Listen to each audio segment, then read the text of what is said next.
Cello, I'm Kathy with a K, sometime radio broadcaster here in Honolulu with Hawaii POV, a talk story series. And this is something that I've always wanted to ask you, and maybe I have asked Jason this. How do we correctly say your last name? Genegabus. Genegabus. And is that? Filipino. Filipino. Okay. Do you know what part of the islands? Yes and no. That's the interesting thing is I've got family apparently throughout the chain. They say Visayan, but they also think that our name, family name, had a few more letters in it. On which end? On the There's an X and there's a like Z. a, well, You know? Is that Espanol? It's Xavier Genegabus. well, it's the correct pronunciation is like Genegabus or something with a U and an A at the end. So there's some cousins that I have that at the end it's spelled B-U-A-S. You're originally from? Born in Kapiolani in 1977. My dad was a local boy who worked in the hotel industry, travel industry. My mom was a flight attendant from the Midwest. She flew out to Hawaii. They met under a palm tree in Waikiki, fell in love, got married, had a kid. And then they got divorced when I was 16, 17 years old. So they were living in town right off Kapiolani when I first came, and then they moved into Kailua, and I grew up in Kailua. This is February 2018. I know you primarily as a writer. You were with Honolulu Star Bulletin and then continued on with Honolulu Star Advertiser. Yeah. Now you're living in Kalihi Valley and you're continuing to write for the paper. That in between when you were in high school, did you go away for college? Where did you go to college? I went to the University of Southern California. I got a degree in marketing with a minor in music industry. Okay. Yeah, I was going to study music industry, but I figured I need to get a broader degree. I went to USC trying to be pre-med, and then I took biology and chemistry in the same semester, and I said, no, I'm not going to. Was it just too much science and math? Or? I grew up, yeah, too much science and math. I grew up as an athlete. I played a lot of sports, and I thought I was going to go into like exercise science or be a trainer or do something, and then science just started whooping my butt, and I changed gears and got a business degree.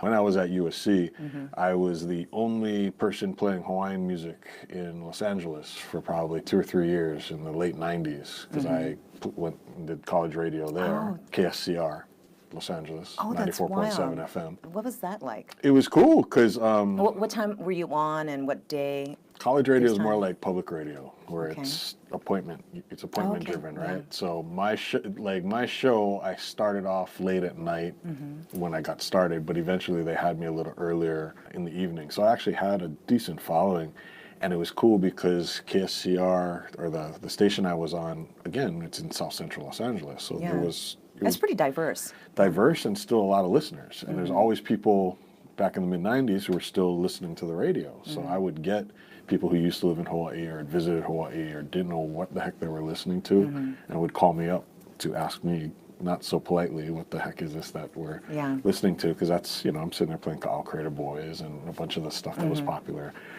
back then, a lot of Israel Kamaka Viva Ole. Is it because you missed it? I'm one of those kids that I grew up without technology and then with technology. You know what I mean? Like, I remember when you still had to have somebody get up and change the channel on the TV before with pliers. That was my generation. Yeah. But when I was in elementary school, we were playing on Apple computers and PC computers and learning how to do that stuff. When I was at USC, that was right when the World Wide Web was kicking off and everything was going up. Everything was getting started. So of course I was homesick, but it was also a sense of pride for being from Hawaii, being Hawaiian. Yeah. And I had my whole big book of CDs.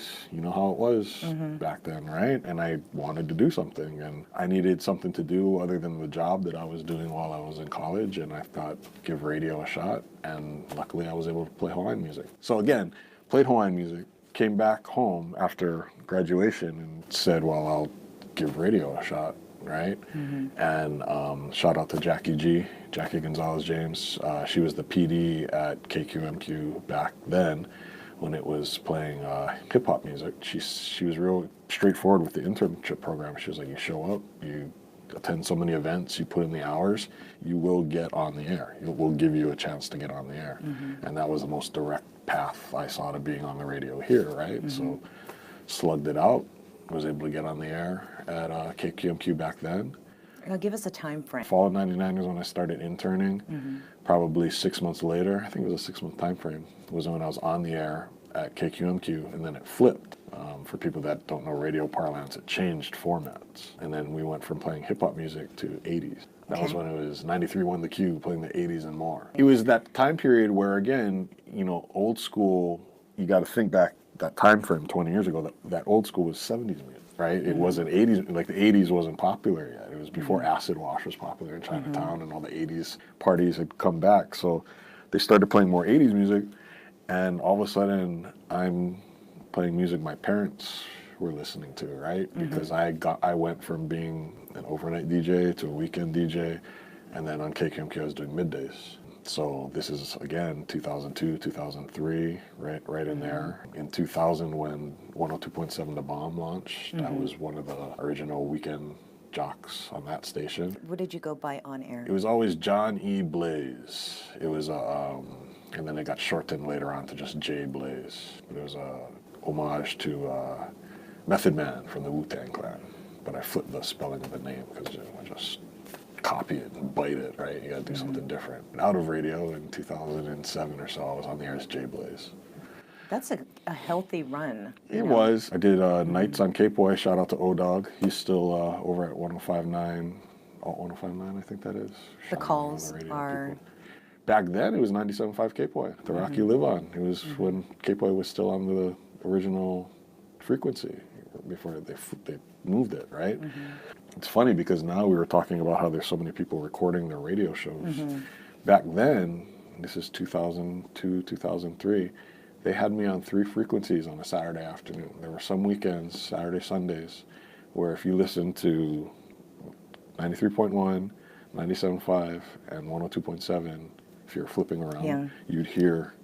And you'd go by the same name on each station? Eventually, yeah, kind of the trade-off. It used to be back then you had to come up with different personalities. They wanted you to have different personalities. It's kind of commonplace now, but I was like, I have this brand, the Blaze brand, and I want to make sure that people recognize that voice. So I kind of wanted to try and keep my name on all the different stations. So you're literally hopping from one studio to the next. Doing a break, running to the next one, doing a break. And then I think we used to track one just to make sure that I didn't, the wheels didn't fall off and everything fell apart. But that was the fun part about being there on a Saturday, being the only person, and it was, you're the only person, right? So doing meter readings, talking to the promo people that were coming in and out, and then running from studio to studio. That reminds me of when I was small kid time, listening to the radio and hearing Casey Kasem, top 40 countdowns, and then Rick Dees. It was confusing for me because I really thought, oh, they're somewhere in Honolulu because I was raised up on the windward side. And then when I eventually understood that I lived on an island chain, you know, and then that these people were just outside, like they were in New York, I really couldn't put the two together. And now, yeah, it's like I love how there's so many different options and channels, radio, streaming. And see, as much as I say I like local and I like listening to people I know on the radio, at the same time, the apps, I do the same thing. You use the app because I want to hear what radio's like in other markets. And I guess that's kind of me as being a former radio guy myself, is I almost don't listen to the radio for the music. Oh yeah, exactly. You listen to it for the breaks, right? Like my wife used to get annoyed because... Candy Diaz. Yeah, hi Candy. When we'd be driving around, Facebook Memories just reminded us that we were in Vegas about 6 years ago. And I remember when we were in Vegas, she would get annoyed because we'd be driving around in the rental car and I'd be punching through and I wouldn't be listening to the music. It'd be every time somebody would talk because I wanted to hear who was talking. And shout out to young John Q. In Vegas, yeah. He's up at KLEC at the time. He still is. I think he still is up in Vegas. But yeah, I want to hear my friends who are on the radio, and I want to hear the way that the DJs are talking. And that, to me, is why I like the apps, because now you can pick up your phone and listen to what's on the radio nationwide anytime you want.